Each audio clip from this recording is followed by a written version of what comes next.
하는 단어와 피라고 하는 단어. 이제 할례에 대해서 같이 알아보려고 합니다. 하나님이 원하시는 할례는 무엇인가? 그래요. 창세기 17장 9절부터 14절에 있는 말씀에 보면은 하나님이 아브라함과 언약을 맺었습니다. 그리고 그 언약으로 이루어진 내용의 사람이라는 것을 갖다가, 그러니까 하나님이 말씀하신 그 말씀을 이룰 사람이라는 걸 표하기 위해서 이제 하나님의 백성으로 삼고자 표시한 것이 할례였습니다. 그 할례는 양피를 베는 거라 그랬습니다. 그 양피를 베는 이유가 왜 그랬느냐? 오늘 그게 무슨 뜻인지를 다시 한번 살펴볼 필요가 있습니다. 그래서 아브라함과 이 할례에 대해서 얘기를 할 때 태어난 지 8일 만에 남자만 하라고 했습니다. 그래서 이 할례는 하나님과의 언약을 지키겠다는 표시였어요.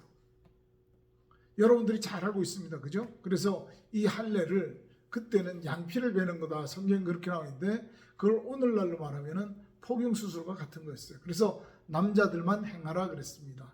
그래서 우리가 이 양피라고 하는 단어가 뭔지를 좀 볼 필요가 있습니다. 제가 찾아봤더니 이게 보이시나요? 잘 안 보이죠? 좀 가까이 되겠습니다. 양피라고 하는 것을 보면은 양이라고 하는 것은 간교하다, 교활하다, 사기꾼 같은 사기를 치는 뭐 이런 뜻을 가지고 있고 또한 지혜라는 뜻도 가지고 있습니다. 그런데 피라고 하는 것은 살이에요. 살. 바사르라에서 살이라고 되어 있는데 이거는 하나의 복음, 말씀이라는 그런 의미도 가지고 있습니다. 그럼 무슨 뜻이냐? 이 양피라고 하는 것은 우리 안에 간교한, 교활한, 사기꾼 기질이 있는 이것을 갖다가 그런 내용으로 되어져 있는 듣고 있는 말을 잘라내라는 거죠. 그렇게 해야만이 이걸 가지고 양피를 베는 것이라고 그래요. 그래서 하나님은 바로 우리에게 겉으로는 그 살을 베라 그랬지만 양피를 베라 그랬지만 영적으로는 다르다는 얘기죠.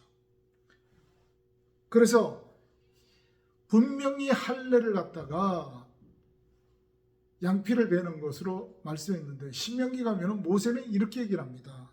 신명기 10장 16절에 보면은 마음의 할례를 행하라 그래요. 하나님이 원했던 건 그거예요. 마음의 할례. 그래서 예레미야 4장 4절에도 보면은 마음의 가죽을 베라 그래요. 마음의 가죽을. 그 다음에 요엘서 2장 12절부터 14절에는 옷을 찢지 말고 마음을 찢어라. 옷을 찢지 말고 마음을 찢으라. 이게 바로 할례라고 말씀하고 있는 거예요. 그래서 신명기에 보면은 30장 6절에 보면은 우리가 이 육신의 할례, 겉으로 드러나는 표피를, 양피를 베는 이 표피를 베는 것은 아버지가 합니다.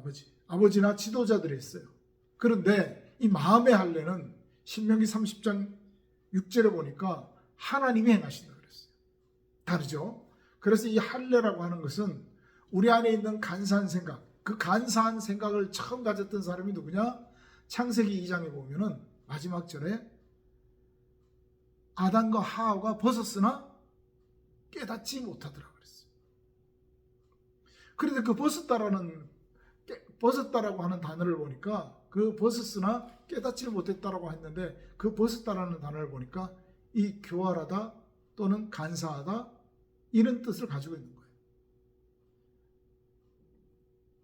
그래서 창세기 3장 1절을 보면은 뱀이 간교하여 그러죠. 뱀이 간교하다 그랬어요. 하나님이 만든 들짐승 중에 가장 간교한 것이 뱀이라 그랬어요. 그 간교하다라는 단어가 바로 벌거벗었다라는 단어예요. 하나님의 내용이 없는 거죠.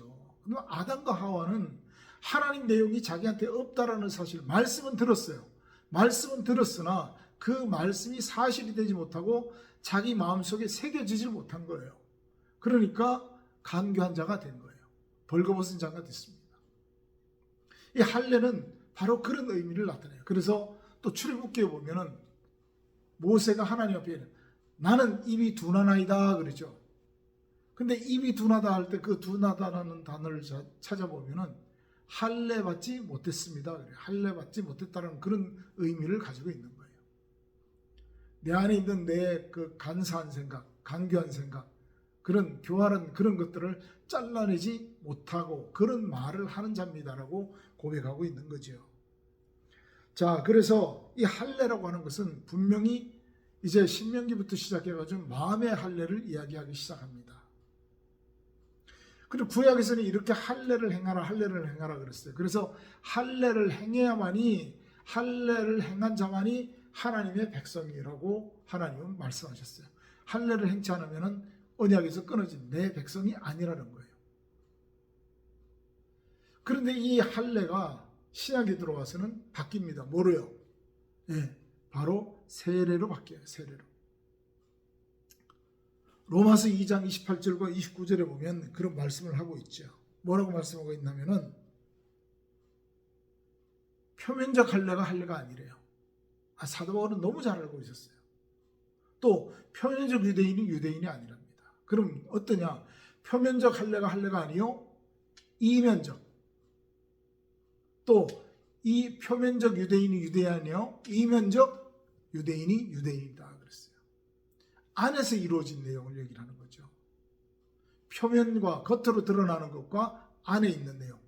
그래, 안으로 되어진 자만이 하나님의 백성이라고 일컬음을 받을 수 있는 거예요. 그리고 정말 하나님이 원하는 유대인이라는 거죠. 그래서 우리가 골로새서 2장 11절부터 12절에 보면은 그리스도의 할례가 있습니다. 그리스도 할례는 어떤 거였어요? 예, 십자가에 돌아가심이었어요. 그리고 부활하시는 내용이었어요. 그게 그리스도의 할례라 그러면은 그 할례가 우리에게는 뭘로? 이젠 세례로 바뀌어야 돼요. 세례. 그래서 요즘 교회에서 이제 신약에 와서는 세례를 줍니다. 세례 받은 자와 안 받은 자의 차이가 뭐냐? 세례는 하나님의 백성이라는 것을 겉으로 모든 사람들에게 나타내는 행위예요. 그래서 진짜 세례는 뭐냐? 우리가 마음속에서 일어나야 되는 거죠. 고린도전서 7장 18절부터 20절에 보면은 이렇게 말씀하고 있습니다. 제가 한번 여러분들과 같이 보도록 할게요. 고린도전서 7장 18절부터 20절에 보면은 할례자로 부르심을 받은 자가 있느냐? 무할례자가 되지 말며, 무할례자로 부르심을 받은 자가 있느냐? 할례를 받지 말라. 무슨 얘기예요? 할례 받은 것, 이건 아무것도 아니라는 거예요. 할례 받은 것은 아무것도 아니요, 할례 받지 않은 것도 아무것도 아니로되 오직 하나님의 계명을 지킬 따름이라. 그래, 말씀을 따라서 말씀 순종하고 말씀을 지켜 행하는 것이 중요한 것이지 어떤 행위가 중요하지 않다라고 이렇게 얘기를 하는 거예요. 그럼 안 받아도 되겠네요? 그건 여러분들 차이입니다. 그래서 하나님은 우리에게 주어진 모습 그대로 살으라는 거예요. 할례 받은 자가 별도로 구별되는 것이 아니고 안 받을 때에서 구별되는 게 아니죠. 그래서 사도 바울은 디모데에게 할례를 행치 않습니다.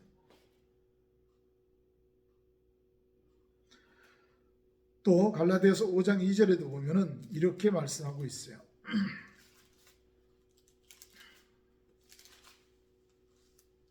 보라, 나 바울은 너희에게 말하노니 너희가 만일 할례를 받으면 그리스도께서 너희에게 아무 유익이 없느니라.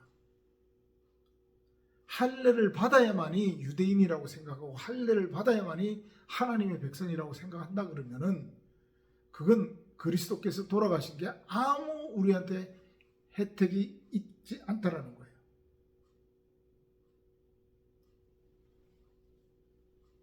할례는 어떤 거냐?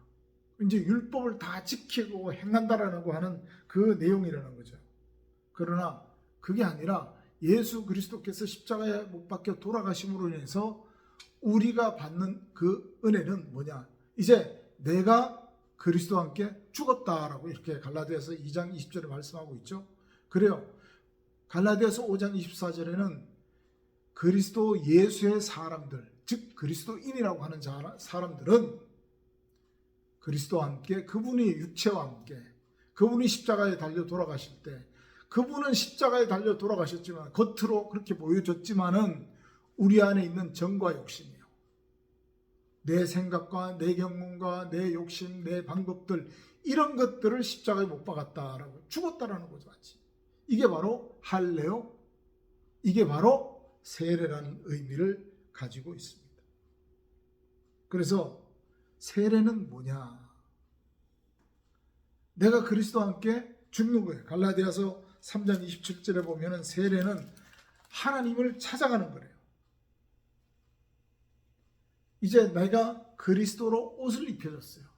하나님과 함께 하나님 앞에 내가 할례를 행하고 세례 받는 그 행위는 내가 이제 그리스도로 덧입혀졌습니다 라는 뜻이에요. 그럼 그리스도로 옷을 입혀졌다고 하는 것은 이제 나는 간 곳 없고 주만 보이는 거예요. 뭐 고린도후서 3장 같은 데는 그리스도의 편지라고 이렇게 말씀합니다. 그리고 이게 할례 받은 거예요. 그게 바로 이제 내가 죽고 새로 태어났을 때 그 모습을 말씀하는 거죠. 그리고 나는 이제 갈라디아서 2장 20절에 있는 말씀처럼 나는 없어요. 내 안에 살아계신 이는 그리스도니 그분을 믿는 믿음 안에서 내가 살아가는 거예요. 이게 세례고 할례입니다. 그래서 베드로전서 3장 21절에는 세례는 물로 행했지만은 그건 어떤 표시냐? 내가 하나님을 찾아가는 거예요. 물로 세례를 받잖아요. 그 물은 우리가 구원받았던 표시인데 하나님을 찾아가는 거예요.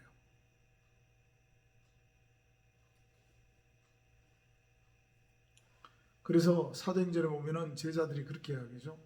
너희는 예수 그리스도의 이름으로 세례를 받아서 뭘 얻으라? 죄 사함을 얻으라는 거예요. 그럼 세례는 어떻게 하느냐? 죄 사함을 얻게 만드는 내용이죠. 그렇게 되면은 뭘 선물로 주느냐? 성령을 선물로 받을 수 있다 그래요. 이건 하나님의 약속이잖아요. 그래서 세례라고 하는 것, 할례라고 하는 것은 우리 마음속에 예수의 흔적, 사도 바울이 얘기했죠. 갈라디아서 6장 17절에 나를 괴롭게 하지 마라.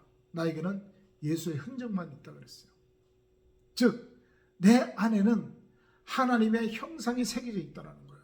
형상이 회복된 자의 모습이 할례요, 할례 받은 자요, 세례 받은 자라는 거죠. 여러분 할례를 잊지 마십시오. 할례는 뭐 하는 거라고요? 우리 안에 있는 우리 양피를 베는 건데 그건 가죽을 베는 거예요. 내 안에 있는 간교한 생각, 내 안에 있는 교활한 생각, 내 안에 있는 거짓말하려고 사기치려고 하는 그 생각들을 잘라내서 그런 생각들이 있는 것, 그런 것으로 채워져 있는 말들을 끊어내는 것을 갖다가 할례라고 합니다. 양피를 베는 거라고 해요. 그래야 언약의 백성이에요. 하나님은 이걸 원하죠. 그러니까 하나님은 마음과 뜻과 목숨을 다하여 하나님을 사랑하는 것이 가장 크고 첫 번째 되는 계명이라고 그러는 거예요. 하나님은 그래서 1계명을 우리에게 주신 것이 나 외에 다른 신을 너에게 있게 하지 말지니라. 나 외에 다른 신. 언제 우리가 절에 가본 적이 있습니까? 모태신앙이다 보니까 절에 가는 걸 두려워했어요. 또 어디 성황당 지나가는 거 쳐다보는 것도 쳐다보지도 않았습니다. 왜 그랬어요? 그런데 하나님은 그게 아니라 우리 마음속에 있는 그릇, 우리 마음속에 하나님이 아닌 다른 신, 내가 만들어 놓은 신이에요. 세상 신이 있다 그랬어요. 그게 하나님의 영광의 강체를 가리는 거예요. 고린도서 4장 3절부터 6절에 있는 말씀이지요. 모세도 얼굴에 나타나는 광채, 그리스도의 영광의 강체를 가리려고 했어요. 왜? 백성들이 두려워하니까. 그런데 그게 우리 마음에 있어서 성경을 읽으면 읽을수록 점점 더 가려진다 그랬어요. 그 수건으로 인해서. 그래서 우리가 이제는 그리스도께로 돌아가야 돼요. 이게 세례입니다. 그게 할례예요. 언약의 백성이라고 그랬잖아요. 하나님 말씀으로 우리를 새로 낳았다 그랬죠. 야고보서 1장 17절에 보니까 오늘날 내가 너희를 낳았다 그래요. 어떻게? 진리의 말씀으로. 진리로 너희를 낳았다 그러셨어요. 하나님 말씀으로 내가 새롭게 되어졌을 때 그게 진짜 할례고 그게 진짜 세례라는 사실입니다. 여러분, 그러나 행위도 해야 되는 이유는 왜 해야 되느냐? 오해받지 않게. 사람들이 오해할까 봐. 예수님이 마태복음 17장에 보면은 성전세는 아들은 안 낸다 그랬어요. 그런데 왜 내라 그랬느냐? 오해할까 봐. 누가? 다른 사람들이. 성경대로 한다 그러면 우리가 세례 성찬 예식할 때 세례 받은 자나 안 받은 자나 구별하지 않고 떡을 떼서 나눠야 돼요. 그런데 왜? 이런 오해가 생길까 봐. 아, 나 뭐 상관없네 이렇게 할까 봐. 그리고 어떤 면에서는 세례 받은 자만 드십시오 하는 것은 구별하기 위해서일 수도 있어요. 하나님의 언약의 백성입니다. 저와 여러분은 세례 받았어요. 누굴 통해서? 그리스도로 말미암아. 그분이 십자가에 달려 돌아가심으로 그분이 우리 죄를 사함으로 인해서 벌써 저와 여러분은 하나님 백성 그리스도인이라고 하는 이름을 들었다 그러면 이미 세례 받은 자들입니다.